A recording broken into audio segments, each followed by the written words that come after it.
இவர் எனக்கு colour select பண்ண வந்திருக்காரு இல்லங்க. ஆமா ஆமா. மெட்டீரியல் எல்லாம் காமிங்க. எதுக்கு மேடம் யூஸ் பண்ண போறீங்க? மாடர்னா பிளவுஸ் ஒன்னு தைக்கலாம்னு பாக்குறேன். நீங்க காமிங்களே, நாங்க டிசைன் பண்ணிக்கிறோம். Okay madam. மேடம் எந்த கலர்ல எடுக்கணும்? என்னங்க டீப் ரெட் தானே எதிர்பார்க்கறீங்க? ஏய், உனக்கு எப்படி தெரியும்? நீங்க தானே லேப்டாப்ல உங்க டிசைனோட அந்த கலரை வச்சு மேட்ச் பண்ணி பாத்துட்டு இருந்தீங்க. அத வச்சுதான் நான் கண்டுபிடிச்சேன். இனிமே நான் ரூம்ல இருக்கும்போது கண்டதலி மூக்க நுழைக்கிற வேலை வச்சுக்காத. டிசைன் வரைக்கும் நான் என்ன பண்றேன்னு பாத்துட்டு இருப்பியா? நான் அப்போ பார்த்ததுனால தானே என்னால இப்போ ஹெல்ப் பண்ண முடியுது. இதுக்கு எதுக்கு கோவப்படுறீங்க? நீங்க இப்படி எல்லாம் கோவப்பட்டீங்கன்னா நான் இங்க இருந்து போயிடுவேன். அப்புறம் நீங்களே மெட்டீரியல் எல்லாம் தேடணும். அத்தைக்கு விஷயம் போயிடும். சரி சரி, தொலை. கமலா, டீப் ரெட் எடுங்க. Okay sir.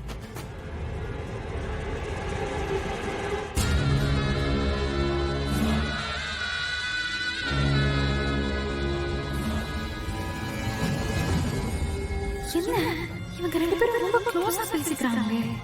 இது சரியில்லையே.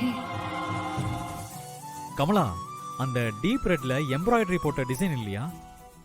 சார் நீங்க கேக்குற கலர் இல்ல. மேல குடோன்ல வேணா இருக்கு, நான் போய் எடுத்து வரட்டுமா? இல்ல இல்ல, நீங்க இருங்க, நாங்களே போய் பார்த்து எடுத்துப்போம். ஏங்க வாங்க போலாம். நாமளே போய் எது நல்லா இருக்குன்னு பார்த்து எடுத்துட்டு வரலாம். ஓகே, நீங்க வேலையை பாருங்க.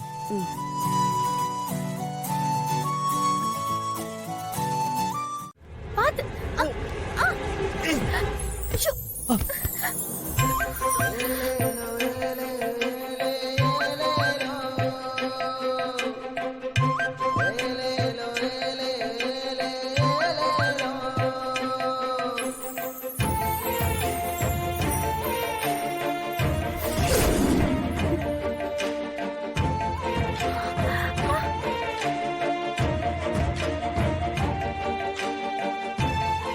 எவ்வளவு நேரம் இப்படி பாத்துட்டு இருப்ப? எழுந்துரு. நீங்க தாங்க என் மேல விழுந்திருக்கீங்க. நீங்க தான் எழுந்திருக்கணும். வெண்ணிலா, கடையில என்ன பண்றீங்க ரெண்டு பேரும்? எழுதுறங்க ரெண்டு பேரும்.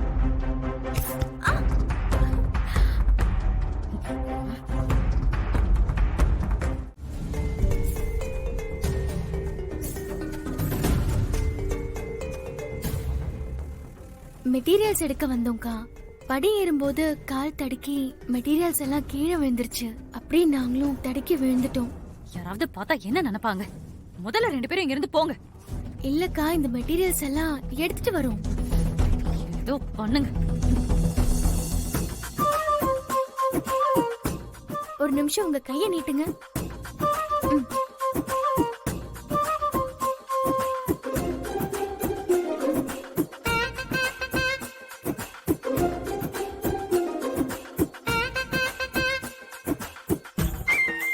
நான் முதல்ல மாடிக்கு போறேன். அதுக்கப்புறம் பார்த்து பத்திரமா படி ஏறி வாங்க. ஓகேவா? எல்லாத்தையும் நானே எடுத்துட்டு வரணுமா? ஆமா, நீங்க தான் எடுத்துட்டு வரணும். என் மேல விழுந்தீங்கல்ல, அதுக்கு இதான் பனிஷ்மெண்ட். வாங்க.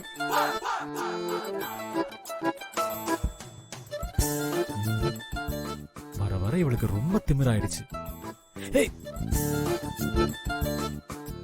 என்ன அண்ணாமலை மேடம், டக்குன்னு பொறுப்பை தூக்கி உங்க மருமகள்கிட்ட கொடுத்துட்டீங்கன்னு கேள்விப்பட்டோம். ஆமா, இத்தனை வருஷமா நான் தான் எல்லா பொறுப்பையும் பார்த்துட்டு இருந்தேன். இப்போதைக்கு எனக்கு இதுல இருந்து ரெஸ்ட் தேவைப்படுது. அதனாலதான் என் குடும்பத்துல இருக்கிற யாராவது ஒருத்தர் அந்த சுமையை ஏத்துக்கிட்டா நல்லா இருக்கும்னு நினைச்சேன். என் மருமக வான்மதி ஏத்துக்கிறேன்னு சொன்னா, அதனாலதான் அவ கையில பொறுப்பை கொடுத்திருக்கேன். ஏன், அதனால உங்களுக்கு எதுவும் பிரச்சனை இருக்குங்களா? நீங்க பொறுப்பை யார்கிட்ட ஒப்படைங்க, அது உங்க தனிப்பட்ட விஷயம். நீங்க ஒரு முடிவு எடுத்தா அது கரெக்டா இருக்கணும் நாங்க நம்புறோம். ஆனா இப்போ உங்க முடிவு தப்பா இருக்கும்னு எங்களுக்கு தோணுது. ஏன் அப்படி சொல்றீங்க? மேடம், நீங்க இருக்கிற வரைக்கும் எங்க வியாபாரத்துல எந்த குறையும் இல்லாம இருந்துச்சு. இன்னைக்குதான் உங்க மருமக பொறுப்பை கையில் எடுத்திருக்காங்க. வந்த உடனே எங்க கிட்ட சொல்லாமலேயே எல்லா மெட்டீரியல் ரேட்டும் ஏத்திட்டாங்க மேடம். மேடம், நாங்க உங்களை நம்பிதான் வியாபாரம் பண்றோம். இவ்வளவு பெரிய டெக்ஸ்டைல்ஸ் வச்சிருக்கிற நீங்க சப்ளையராகவும் இருக்கீங்க. அதான் உங்க மேல இருக்கிற நம்பிக்கைக்காகவும் கடையோட பாரம்பரியத்துக்காகவும் உங்ககிட்ட இருந்து நாங்க துணியை வாங்கி நாங்கெல்லாம் வியாபாரம் பண்ணிட்டு இருக்கோம். திடீர்னு இப்படி விலையேத்துனீங்கன்னா நாங்க எங்க மேடம் போறது? அந்த கேள்வியை கேட்க வேண்டியது அவங்க கிட்ட இல்ல, என்கிட்ட. நான் தான் வான்மதி. இன்னைக்கு இங்க நான் தான் பொறுப்புல இருக்கேன். நீங்க என்ன கேக்குறதா இருந்தாலும் என்கிட்ட கேளுங்க. இதுல கேக்குறதுக்கு என்னமா இருக்கு? சொல்லாம கொள்ளாம விலையேத்திட்டீங்க, நாங்க எப்படி வியாபாரம் பண்றது? வியாபாரம்னு ஒண்ணு பண்ணும்போது அதுல லாபம் நஷ்டம்னு ஒண்ணு இருக்கும் இல்லைங்களா? நாங்க உங்களுக்கு பொருள் கொடுக்கறோம், நீங்க எங்களுக்கு பணம் கொடுக்கறீங்க. அத நஷ்டத்துக்காக பண்ண முடியாது. இத்தனை நாள் நாங்க கொடுத்ததே நஷ்டத்துக்கு தான். இப்போவும் அப்படியே வியாபாரம் பண்ண முடியாது. நாங்க இப்ப கொடுக்கற விலை நியாயமான விலை. இந்த விலையில வேற எங்கேயும் உங்களுக்கு நல்ல பொருள் கிடைக்காது. அதனாலதான் நீங்க இத்தனை காலம் எங்களோட வியாபாரம் பண்ணியிருந்திருக்கீங்க. இதுக்கு மேலயும் நமக்குள்ள பிசினஸ் போகணும்னா இந்த ரேட்டுக்கு நீங்க எடுத்தா முடியும். இப்படி கட்டன் ரேட்டா பேசினா இப்படி பிசினஸ் இனிமே இப்படிதான் ரன் ஆகும். உங்களுக்கு விருப்பம்னா நீங்க பிசினஸ் பண்ணுங்க, இல்லனா ஆர்டர் கேன்சல் பண்ணிக்கோங்க. எனக்கு எந்த பிரச்சனையும் இல்லை. நீங்க இப்படி பேசினா நாங்க மட்டும் இல்ல, எங்க கூட எல்லாருமே சேர்ந்து இந்த பிசினஸ கேன்சல் பண்ணிட்டு போயிட்டே இருப்போம். அத பத்தி எனக்கு எந்த கவலையும் இல்லை. நீங்க இல்லனா எங்களை தேடி 100 பேர் வருவாங்க. எங்க மெட்டீரியல் அவ்வளவு குவாலிட்டியா இருக்கும். இந்த பிரைஸ்ல மார்க்கெட்ல எங்கேயும் கிடைக்காதுன்னு உங்களுக்கு நல்லாவே தெரியும். அதனாலதான் நீங்க எல்லாம் இங்க வந்து நின்னுட்டு இருக்கீங்க. பிசினஸ் இனி இப்படிதான் ரன் ஆகும்.